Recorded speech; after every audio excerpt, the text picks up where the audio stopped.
Kivikukat ovat hyvin vanha laji. Ensimmäinen löytö niistä perustuu tuhansien vuosien taakse, jolloin niitä kasvoi Etelä-Australian seuduilla. On löytynyt huomattavia todisteita siitä, että kivikukat ovat olleet muinaisina aikoina paljon suurempia kuin ne ovat nykyään. Saan huomauttaa, että kivikukat ovat hyvin päihdyttäviä ja intiaaniheivot käyttivät niitä päästäkseen henkien puoleiseen maailmaan. Niitä on käytetty myös tunnustusaineena Vietnamin ja toisessa maailmansodassa. Niitä on pudotettu myös lentokoneilla, erilaisissa sotatilanteissa ja terroristitoiminnassa kaupunkeihin ja kyliin, joissa ne tekevät pahaa jälkeä ja näissä tapauksissa yleensä käytetään kivikukkien siitepölyä, joka tunkeutuu ihmisen aistirauhasiin ja emulgoi verensokerin hyydyttämään plasmaveren, jolloin verestä tulee sakeaa ja sitä ei voi käyttää hapen kuljettamiseen ja ihminen nuutuu. Päivää, minä olen George Kemppainen Georgion. Minä työskentelen Amerikassa ja olen Amerikan suomalainen. Vuonna 1994 tapahtuivat traagiset niin kutsutut kivikukkamurhat. Niitä kutsuttiin Amerikassa Stone Flower Murders. Ja ne olivat todella traagiset. Ne silloin tapahtui kaikkea gamalla.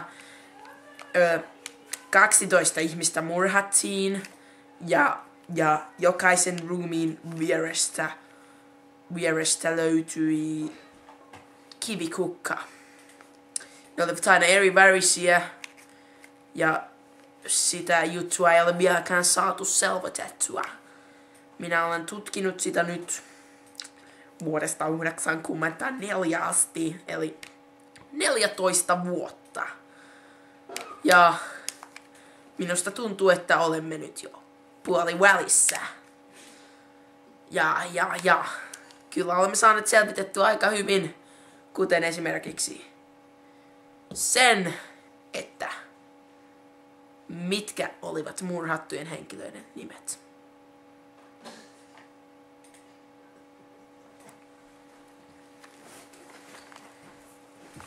Kameran voisi sammuttaa. Mä kerron teille kivikukista ja nykypäivästä. Nykypäivinä kivikukkia käytetään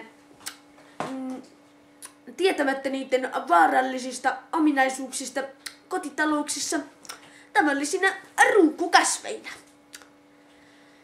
Oikeasti ne ovat sotakäyttöön, sanoisinpa jopa, kehiteltyjä joukkoaseita, jotka aiheuttavat tunnetusti pahaa ummetusta ja ripulia.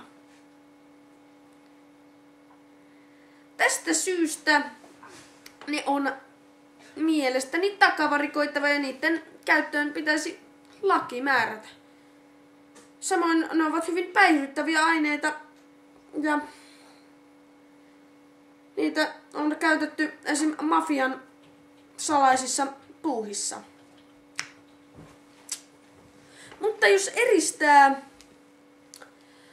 tämän kivikukan solukerakkulassa olevan nesteen, siitä saa todella hyvää virtsauslääkettä virtsauksesta kärsiville.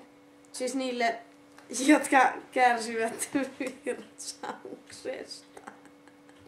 Niin, että on vaikka tulehtunut etupää. Muistakaa tämä. Se oli hyvin. Mutta muistakaa, älkää käyttäkö kivikukat ovat hyvin vaarallisia.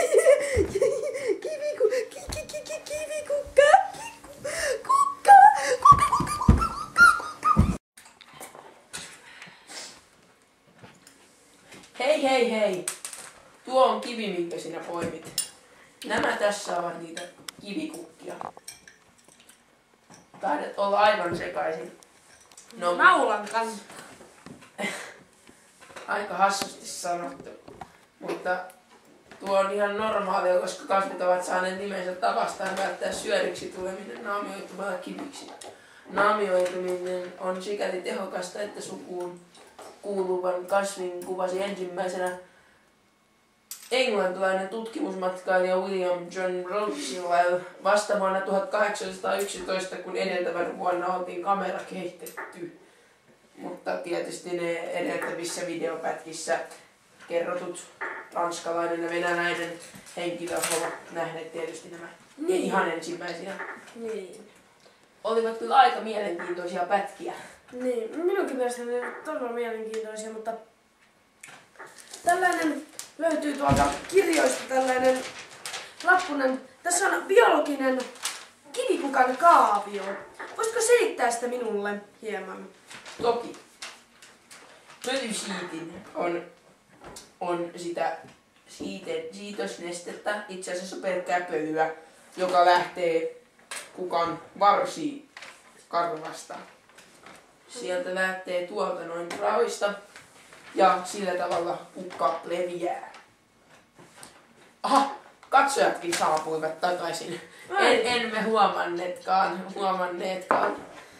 Mutta itse asiassa Meidän on alettava lopettelemaan, Niin, sillä meillä on työkunnan pikkujoulut niin tulossa. on, henkilökunnan pikkujoulut ovat nyt tulossa. Mutta itse asiassa voisimme näyttää tämän kuvan ohessa lopputekstejä ennen, mutta me sanotaan täältä nyt moikka ja nähdään ensi viikolla pajunkissojen ääressä. Terve! Terve!